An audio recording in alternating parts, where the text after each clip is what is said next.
वजन कमी करताना आपलं वजन किती कमी होतंय यापेक्षा आपल्या सगळ्यात जास्त लक्ष असतं ते म्हणजे आपल्या पोटाचा घेर किती कमी होतोय याकडे. कारण अर्थातच आपल्याला छान ड्रेस घालायचा असेल किंवा एखाद्या समारंभासाठी छान चापून चोपून साडी नेसायची असेल तर मध्ये येतं ते म्हणजे आपलं वाढलेलं पोट किंवा पोटाचा घेर. म्हणूनच पोटाचा घेर कमी करण्यासाठी आपले काही ना काही उपाय हे चालू असतात. पण एकाला लागू पडलेला उपाय हा दुसऱ्याच्या कामी येईलच असं नाही, कारण प्रत्येकाची कारणं ही वेगवेगळी असतात आणि त्यानुसार उपाय करणं हे गरजेचं आहे.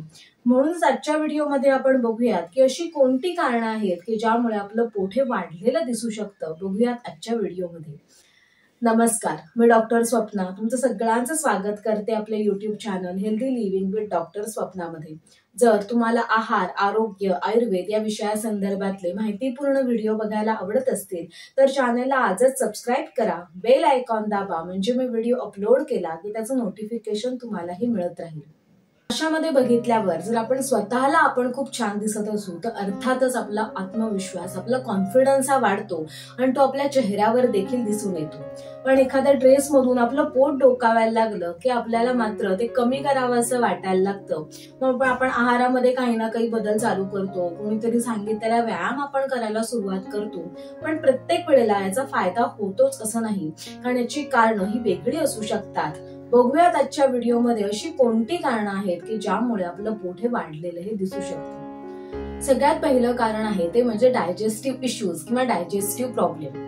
कशासाठी? पोटासाठी असं अगदी आपण काय म्हणत असतो, म्हणजे आपले जे काही खटाटोप चालले ते सगळे खाण्यासाठीच चाललेले असतात.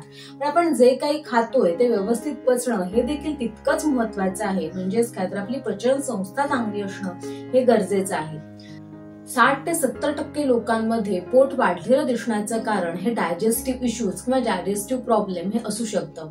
आता ही प्रॉब्लेम्स कुठले आहेत किंवा याची लक्षणं काय आहेत, तर अर्थातच हे व्यक्तिपरत्वे ही लक्षणं वेगवेगळी असू शकतात. पण सगळ्यात जास्त आढळणारी लक्षणं आहेत ते म्हणजे सगळ्यात पहिल्यांदी म्हणजे ऍसिडिटी होणं, सतत ऍसिडिटी होणे, करपट ढेकर येणं, मळमळल्यासारखं वाटणं. दुसरं महत्वाचं लक्षण आहे ते म्हणजे ब्लॉटिंग, म्हणजेच खाल्ल्यानंतर पोट गच्च होणं किंवा फुगल्यासारखं वाटणं. तिसरं आहे ते म्हणजे भूक न लागणं, फक्त आपली जेवणाची वेळ झालीये म्हणून खायचंय पण भूक लागत नाहीये असं बऱ्याच वेळेला होतं. तिसरं महत्वाचं कारण आहे ते म्हणजे सतत गॅसेस होणं. चौथं आहे ते म्हणजे पोट रोजच्या रोज साफ न होणं.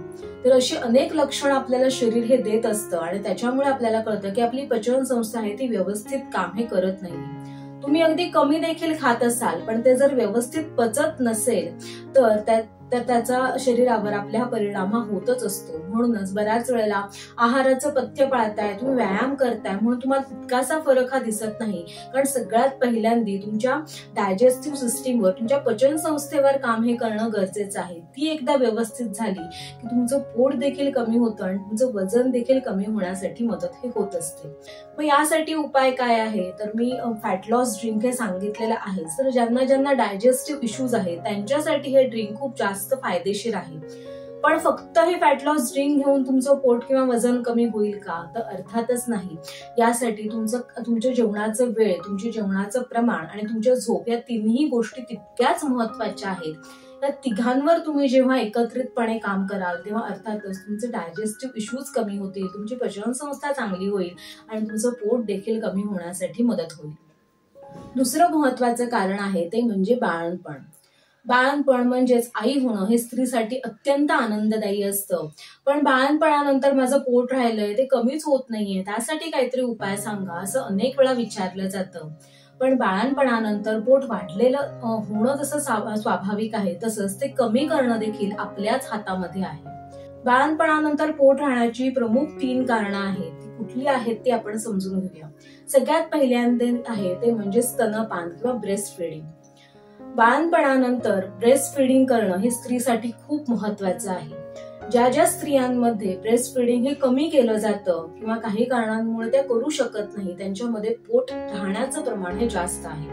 कारण स्त्रियांच्या शरीरामध्ये जेव्हा स्तनपान केलं जातं म्हणजे ब्रेस्ट फीडिंग केलं जातं तेव्हा दूध तयार होण्यासाठी जे हार्मोन्स तयार होतात ते बाळासाठी जितकं महत्वाचं आहे तितकं स्त्रियांसाठी देखील महत्वाचं आहे. कारण हे हार्मोन्स आहेत ते स्त्रियांना त्यांचं शरीर पूर्ववत होण्यासाठी मदत करत असतात. त्यांचा गर्भाशयाचा जो आकार आहे तो कमी होण्यासाठी हे हार्मोन्स खूप जास्त मदत करतात. म्हणूनच ज्यांना ज्यांना शक्य आहे त्यांनी अगदी 6 महिन्यापर्यंत बाळाला अगदी व्यवस्थित स्तनपान करावं. त्यामुळे तुमच्या बाळाच्या आरोग्यासाठी फायदा हा होईलच, बरोबरीने तुमचं शरीर पूर्ववत होण्यासाठी देखील तुम्हाला फायदा होईल. दुसरं महत्वाचं कारण आहे ते म्हणजे बाळंतपणामधला आहार. गरोदरपणामध्ये स्त्रीने काय खावं हे जे तिच्यासाठी आणि बाळासाठी जितकं महत्वाचं आहे तितकेच बाळंतपणामधला देखील आहार स्त्रियांसाठी हा महत्वाचा आहे. बाळंतपणामध्ये जर दूध कमी येत असेल तर मग काही ना काही हे उपाय केले जातात, तिला अनेक गोष्टी खायला सांगितल्या जातात. पण अशा उपायांमुळे काय होतं की स्त्रियांचं गरोदरपणामध्ये जितकं वजन होतं त्यापेक्षा अगदी दुप्पट वजन हे त्यांचं बाळंतपणामध्ये वाढतं. स्त्रियांनी पौष्टिक खाणं हे गरजेचं आहेच, पण नक्की तुम्ही काय खाल्लं पाहिजे, तुमच्या बाळासाठी काय गरजेचं आहे, तुमच्यासाठी काय गरजेचं आहे, यासाठी तुम्ही योग्य आहार मार्गदर्शन घ्या. म्हणजे तुम्हाला बाळासाठी देखील व्यवस्थित राहील, तुम्हाला दूध देखील व्यवस्थित येईल आणि बरोबरीने तुमचं शरीर पूर्ववत होण्यासाठी देखील मदत होईल. या काळामध्ये स्त्रियांनी प्रथिनयुक्त आहार जास्तीत जास्त खाणं हे गरजेचं आहे. बरोबरीनेच द्रव आहार म्हणजे लिक्विड डाएट, जास्तीत जास्त द्रव पदार्थ खाणं गरजेचं आहे. त्यामुळे दूध हे व्यवस्थित येण्यासाठी मदत होते. पण अगोदरच वजन जर जास्त असेल, गरोदरपणामध्ये ते अजून वाढलं असेल तर अशा वेळेला तर तुम्ही अगदी आवर्जून डॉक्टरांचा सल्ला घ्यायला पाहिजे की जेणेकरून तुमचं वजन तुम्हाला आटोक्यात ठेवता येईल. बरोबरीने तुमचं आणि बाळाचं आरोग्य देखील चांगलं राहील. तिसरं महत्वाचं कारण आहे ते म्हणजे गरोदरपणामध्ये झालेले बदल. गरोदरपणामध्ये स्त्रियांमध्ये अनेक बदल होत असतात. त्यातला सगळ्यात महत्वाचा बदल आहे ते म्हणजे पोटाचा आकार वाढणे. जसं जसं आपलं बाळ वाढायला लागतं तसं तसं गर्भाशयाचा आकार वाढायला लागतो. बरोबरीने तुमचा पोटाचा म्हणजे तुमचे मसल्स आहेत ते देखील स्ट्रेच व्हायला लागतात, त्यांच्यामध्ये गॅप तयार व्हायला लागते. म्हणजेच काय, आणि हे होणं अगदी स्वाभाविक आहे, हे सगळ्याच स्त्रियांमध्ये होत असतं. आपल्या पोटाच्या खाली रेक्टिस ऍब्डॉमिनिस नावाचे एक मसल्स असतात. जसं जसं आपल्या पोटाचा आकार वाढतो तसं तसं या मसल्स मध्ये गॅप तयार व्हायला लागते, हे मसल्स सेपरेट व्हायला लागतात. आपली डिलिव्हरी झाल्यानंतर हा गॅप हळूहळू कमी व्हायला लागतो. हा कालावधी आहे तो साधारणतः 8 आठवडे असू शकतो. काही स्त्रियांमध्ये यासाठी 6 महिने देखील लागू शकतात. 6 महिन्यानंतर हा गॅप आहे तो बऱ्याच स्त्रियांमध्ये पूर्ववत हा झालेला दिसून येतो. पण काही जणांमध्ये हा गॅप तसाच राहतो. याला डायटॅक्सिस रेक्टी असं म्हटलं जातं. म्हणजेच काय तर हे मसल्स आहेत ते व्यवस्थित जुळून येत नाही, त्यांच्यामध्ये अगदी 4 सेंटीमीटर 5 सेंटीमीटर असा काही प्रमाणामध्ये गॅप राहू शकतो. आणि याचा परिणाम स्वरूप तुमचं पोट आहे ते असं लूज दिसायला लागतं, सैल पडल्यासारखं दिसायला लागतं. तर तुम्हाला डायटॅक्सिस रेक्टी आहे म्हणजे त्याच्यामुळे तुमचं पोट मोठं दिसतंय हे तुम्हाला कसं कळणार? तर एक म्हणजे तुमच्या हा जो पोटाचा मोठा झालेला भाग आहे तो एखादा लूज पडल्याप्रमाणे दिसतो. पोट हे ताट झाल्याप्रमाणे मोठं दिसत नाही, तर एखादा जेली प्रमाणे तुम्हाला सॉफ्ट पोट मोठं लागायला लागतं. दुसरं म्हणजे हा मोठा झालेला भाग आहे तो बेंबीच्या बाजूला जास्त करून मोठा झालेला आहे असं वाटायला लागतं. आणि तिसरं म्हणजे यासाठी काही घरच्या घरी तुम्ही फिजिकल टेस्ट करू शकता की ज्यामुळे तुम्हाला कळेल की तुम्हाला डायटॅक्सिस रेक्टी आहे का. जर तुम्ही युट्यूबवर सर्च केलं तर तुम्हाला त्या टेस्ट दिसून येतील की त्यामुळे तुम्हाला कळू शकेल की तुम्हाला डायटॅक्सिस रेक्टी आहे की नाही ते. पण त्यासाठी काळजी करण्याचं कारण नाही आहे. आता हा गॅप का तयार होतो तर याची कारणं वेगवेगळी असू शकतात. त्याचं एक कारण आहे की वारंवार प्रेग्नन्सी लगेच राहणं. दुसरं एक कारण आहे गरोदरपणानंतर व्यवस्थित काळजी न घेणं, लगेचच काही कारणांमुळे जड वस्तू उचलायला लागणं, कामं जास्त करायला लागणं हे देखील असू शकतं. त्यामुळे रिकव्हरी व्यवस्थित होत नाही. याच्या उलट गरोदरपणानंतर आराम जास्त करणं, आपल्याला व्यायाम न करणं यामुळे देखील तो गॅप व्यवस्थित भरून येत नाही, हे देखील एक कारण असू शकतं. तर कुठलंही कारण असेल तरी तुम्ही काही व्यायाम करून योग्य सल्ला घेऊन हे मसल्स आहेत ते परत टाईट करू शकता. पण त्यासाठी तुम्हाला ते नियमितपणाने करणं हे गरजेचं आहे. जर तुम्हाला डायटॅक्सिस रेक्टी असेल तर तुम्ही अशा वेळेला नौकासन, भुजंगासन, पवनमुक्तासन हे रोजच्या रोज तुम्ही नियमितपणे केले तर तुम्ही मसल्स आहेत ते टाईट होतात आणि तुमचं पोट आहे ते लूज दिसणं हे कमी व्हायला लागतं. तिसरं महत्वाचं कारण आहे ते म्हणजे हार्मोनल बेली. स्त्रिया म्हटलं की 5 दिवस हे आलेच, पण जेव्हा हे 5 दिवसाचं तंत्र त्यांचं बिघडतं तेव्हा त्यांच्या शरीरावर त्याचे अनेक लक्षणं दिसायला लागतात. तुम्हाला काही ना काही त्याच्या तक्रारी जाणवायला लागतात. आणि यातलं एक महत्वाचं लक्षण आहे ते म्हणजे वाढलेली पोटाची चरबी म्हणजेच हार्मोनल बेली. आता तुम्हाला हार्मोनल बेली आहे तुम्हाला कसं कळणार, तर बऱ्याच वेळेला हे जे पोटाची वाढलेली चरबी आहे ती लोअर ॲब्डॉमेन म्हणजे खालच्या साईडला पोट हे जास्त वाढलेलं दिसून येतं. बरोबरीनेच तुमच्या हिप आणि थाय रिजनवर देखील चरबी ही जास्त प्रमाणामध्ये असू शकते. या बरोबरीनेच तुम्हाला काही लक्षणंही असू शकतात पाळीच्या निगडीत. ती म्हणजे काय, तर पाळी अनियमित येणे किंवा पाळीला रक्तस्राव जास्त होणे किंवा रक्तस्राव कमी होणे, तुम्हाला अंगावरून पांढरं जास्त जाणे, अशी वेगवेगळी लक्षणं ही तुम्हाला दिसू शकतात. अशा वेळेला तुम्हाला आहार आणि व्यायाम याच्या बरोबरीनेच तुमचा जो हार्मोनल इम्बॅलन्स आहे तो ट्रीट करणं, त्याच्याकडे चिकित्सा करणं हे जास्त महत्वाचं आहे. तो तेव्हा जेव्हा तुम्ही ट्रीट करता तेव्हाच तुमचं वजन कमी व्हायला लागतं आणि तुमचं पोट देखील हळूहळू कमी व्हायला लागतं.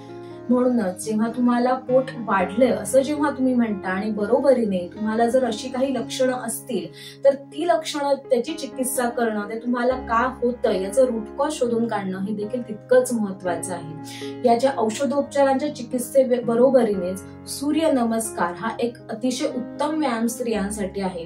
तुम्ही नियमितपणे जर सूर्य नमस्कार कराल, पण यासाठी तुम्हाला किमान 10 ते 15 सूर्य नमस्कार हे रोज करणं गरजेचं आहे, तर हळूहळू तुम्हाला तुमचा हार्मोनल इम्बॅलन्स आहे तो कमी करण्याकडे आणि पोटाची चरबी कमी होण्यासाठी देखील मदत होते. चौथं महत्वाचं कारण आहे ते म्हणजे स्ट्रेस्ड बेली.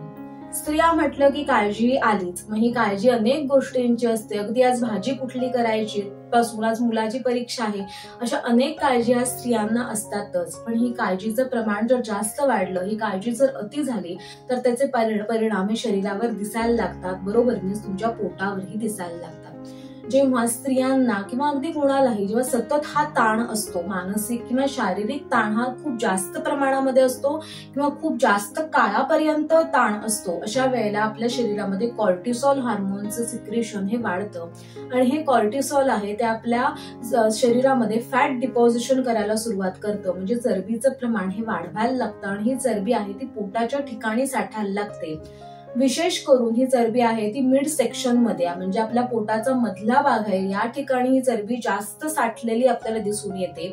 आणि बरोबरीनेच काही लक्षणं असतात जसं की भूक सतत लागणं, झोप व्यवस्थित न येणं, थकवा वाटणं. बरोबरीनेच आणखीन एक लक्षण असतं ते म्हणजे बीपी तुमचा थोडासा वरच्या साईडला असू शकतो किंवा तुम्ही प्री डायबेटिक स्टेज मध्ये असू शकता. हे देखील तुमच्या शरीरामध्ये कॉर्टिसॉल वाढलंय याचं लक्षण हे असू शकतं. मग आता हे कमी होण्यासाठी काय उपाय आहे, तर सगळ्यात पहिल्यांदा म्हणजे स्ट्रेस मॅनेजमेंट हे एक आहे. त्यासाठी तुम्ही तुमच्या मित्रमैत्रिणींशी बोलू शकता, काउन्सिलिंग करू शकता. दुसरं महत्वाचं आहे म्हणजे तुमचा आहार व्यवस्थित असणं गरजेचं आहे. तिसरं महत्वाचं आहे म्हणजे जर तुम्हाला अल्कोहोल, स्मोकिंग जर अशा हॅबिट असतील तर त्या कमी करणं, त्यामुळे देखील कोलेस्ट्रॉल लेवल वाढण्यासाठी मदत होते. आणि सगळ्यात महत्वाचा उपाय म्हणजे एक्सरसाइज. जर तुम्ही रोजच्या रोज एक्सरसाइज कराल, अगदी 20 मिनिटं जरी बाहेर चालायला जाल तरी देखील कॉर्टिसॉल लेवल्स कमी होण्यासाठी मदत होते. आजच्या व्हिडिओवरून तुम्हाला कळलं असेल, जर तुम्हाला तुमचा पोटाचा घेर कमी करायचा आहे तर त्यासाठी नक्की कुठलं कारण जबाबदार आहे हे तुम्हाला शोधणं गरजेचं आहे. कधी कधी एकच कारण असेल असं नाहीये, जसं की तुम्हाला डायजेस्टिव्ह इश्यूज बरोबर तुम्हाला हार्मोनल इम्बॅलन्स देखील असू शकतो. अशा वेळेला त्या दृष्टीने चिकित्सा करणं हे गरजेचं आहे. जर तुम्ही योग्य चिकित्सा केली तर तुमच्यासाठी वजन कमी करणं किंवा पोट कमी करणं हे जास्त सोपं होऊन जातं. जर तुम्हाला आजचा व्हिडिओ आवडला असेल किंवा गरजेचा वाटला असेल तर तुमच्या नातेवाईकांना किंवा तुमच्या मित्रमैत्रिणींना हा नक्की शेअर करा. आजच्या व्हिडिओमधून तुम्हाला काहीतरी नवीन किंवा चांगली माहिती कळली असेल असं मला आशा वाटते. जर तुम्हाला असेच अनेक माहितीपूर्ण व्हिडिओ बघायचे असतील तर चॅनलला आज सबस्क्राईब करा, बेल आयकॉन दाबा, म्हणजे व्हिडिओ अपलोड केला की त्याचं नोटिफिकेशन तुम्हालाही मिळत राहील. तोपर्यंत हेल्दी राहा आणि हॅप्पी राहा. नमस्कार.